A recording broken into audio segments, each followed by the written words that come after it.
Na sua opinião, vai ter interferência política na gestão da Petrobras? Bom, em primeiro lugar, Roberta, vamos falar um pouco do novo indicado, né? Isso é fundamental. O general pernambucano de 4 estrelas, o senhor Joaquim Lune Silva. Ele é engenheiro militar, formado nas Agulhas Negras, pós-graduação e doutorado na Escola de Comando e Estado-Maior. Esse general, ele vem ocupando aí posições de chefia em Brasília desde 2004, foi ministro da Defesa na administração anterior e nesse governo ele foi nomeado diretor-geral de Itaipu Binacional, que é líder mundial em produção de energia limpa, responsável por cerca de 15% do mercado brasileiro. Então, a sua gestão ela é marcada por austeridade e também por otimização de recursos. Então, vamos ao que os políticos dizem sobre ele. Começando aqui pelo senhor Aldo Rebelo, que é ex-presidente da Câmara, ex-ministro, filiado ao Partido Comunista do Brasil até 2017, que escolheu pessoalmente o general Lune Silva para ocupar a Secretaria-Geral da Defesa, elogiando o general naquele dialeto da esquerda. Ele disse o seguinte: é o mais civil dos militares. Quando o Ministério da Defesa ficou vacante, isso foi em 2008, as 3 armas, portanto, Exército, Marinha e Aeronáutica, se mobilizaram para que o presidente da República nomeasse o general como ministro, o que foi feito. E segundo a apuração de uma publicação do Grupo Globo, Lune Silva deixou, ao longo do tempo em que passou na Defesa, a impressão de um gestor que conhece de orçamento e gestão no setor público. O seu antecessor, o Raul Jungmann, à época afiliado ao PPS, afirmou o seguinte: é um administrador duro, focado na redução de custos e honesto. Isso é muito importante, honesto. Vamos lembrar que, segundo a última pesquisa de opinião do Datafolha sobre a confiança do povo nas instituições, as Forças Armadas apareciam isoladas em primeiro lugar, com 42%. Para um efeito de comparação, é o dobro da imprensa, que inspirou apenas 21% de confiança na população brasileira. Mas, finalmente, o que diz o ex-presidente Michel Temer, do MDB, que apesar dos pesares é um queridinho do mercado. Ele diz o seguinte, aspas, o Brasil e os acionistas vão se surpreender positivamente com Joaquim Silva e Luna na presidência da Petrobras.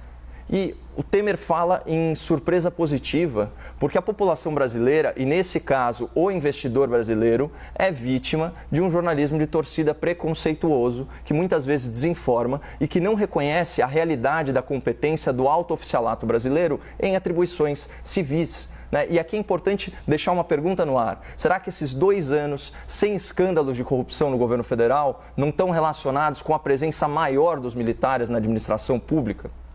Mas já que a gente estava falando aí da imprensa militante, vamos à pergunta do dia, é a mais importante. Haverá interferência do governo federal nos preços da Petrobras? Então, acho que melhor do que qualquer pessoa para falar isso é o próprio presidente da República. Ele diz o seguinte, repito, nós somos um governo que não interferirá em nada na política econômica de combustíveis da Petrobras. Pode ver, ele critica, ele até joga para a torcida, mas ele não interfere. Ele também diz o seguinte, jamais darei palpite na economia. Eu sou o presidente, mas a palavra final é do ministro Paulo Guedes. A não ser que apareça uma questão social gravíssima, daí nós voltaremos a conversar com mais ministros para falar sobre política econômica. E foi exatamente o que aconteceu. Uma questão social gravíssima, que está sendo varrida para debaixo do tapete, que é qual? A ameaça de uma nova greve dos caminhoneiros. E pelo mesmíssimo motivo da última vez, que foi o quê? O aumento brusco, o aumento repentino no preço do diesel. E aqui é importante a gente entender a dimensão desse problema. Então, vou trazer aqui para o espectador uma manchete do Estadão, de 15 de outubro de 2018, aspas, greve dos caminhoneiros tirou 1,2% do PIB de 2018.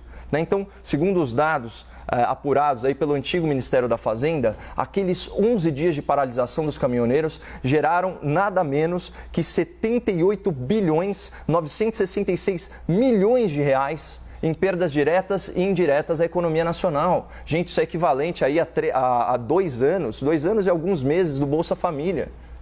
Portanto, com base nesses números oficiais de 2018, a gente pode inferir que cada dia de paralisação dos caminhoneiros representaria mais de 7 bilhões de reais por dia de prejuízo, especialmente para quem? Para o agronegócio, que é o responsável maior pelo superávit de mais de 50 bilhões de dólares na nossa balança comercial em 2020.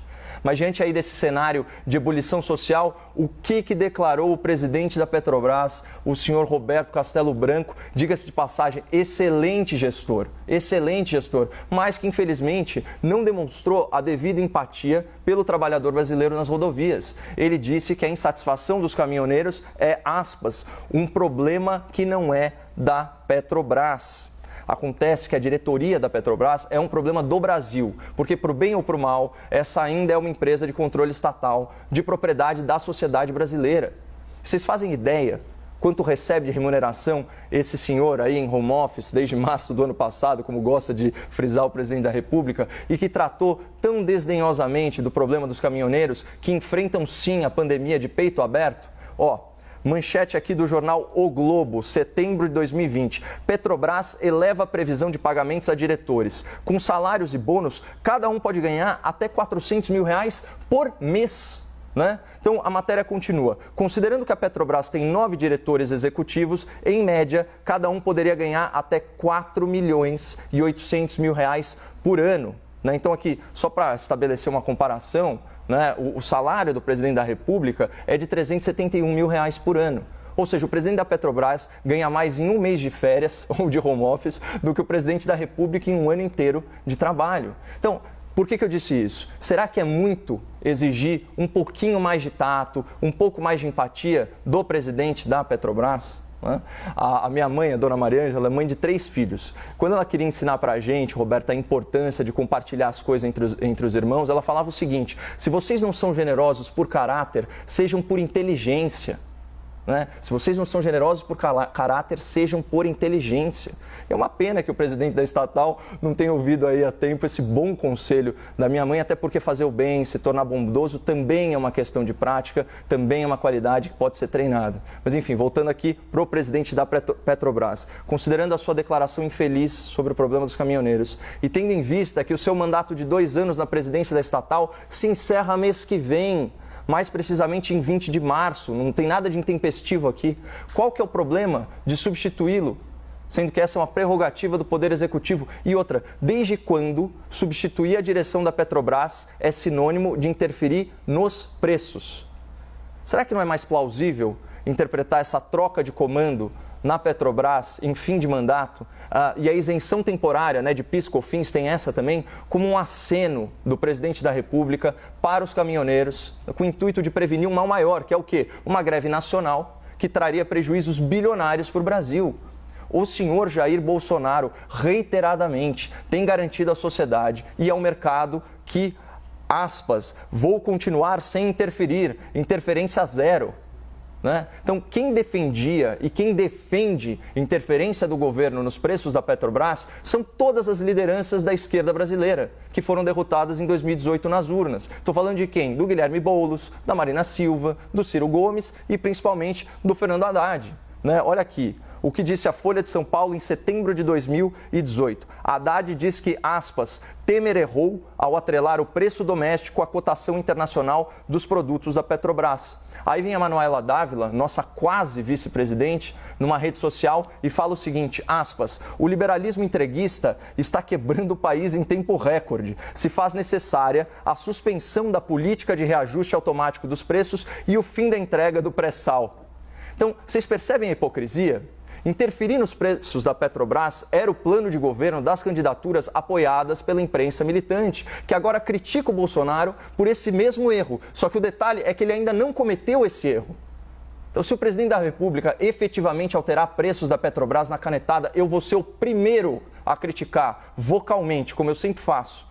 Até porque não faz o menor sentido. Menos da metade do preço do diesel na bomba corresponde ao valor na refinaria. O verdadeiro problema que encarece o combustível nacional são os impostos, principalmente a tributação nos estados. Mas isso aí já é também assunto para outro comentário. E a boa notícia é que tem solução. O fato é que para fechar, né? O fato é que se não tiver interferência nos preços da Petrobras, como prometido repetidamente pelo presidente da República, e se o general Lula Silva realizar uma boa gestão, como sugere a sua biografia e as suas referências, o mercado vai oscilar de volta e a empresa vai recuperar o valor perdido nos últimos 2 dias, como já aconteceu em outros momentos de especulação na Bolsa, muitas vezes por causa de histeria, de comportamento de manada, de manipulação de posição e de desinformação. Essas coisas, infelizmente, fazem parte da realidade do mercado.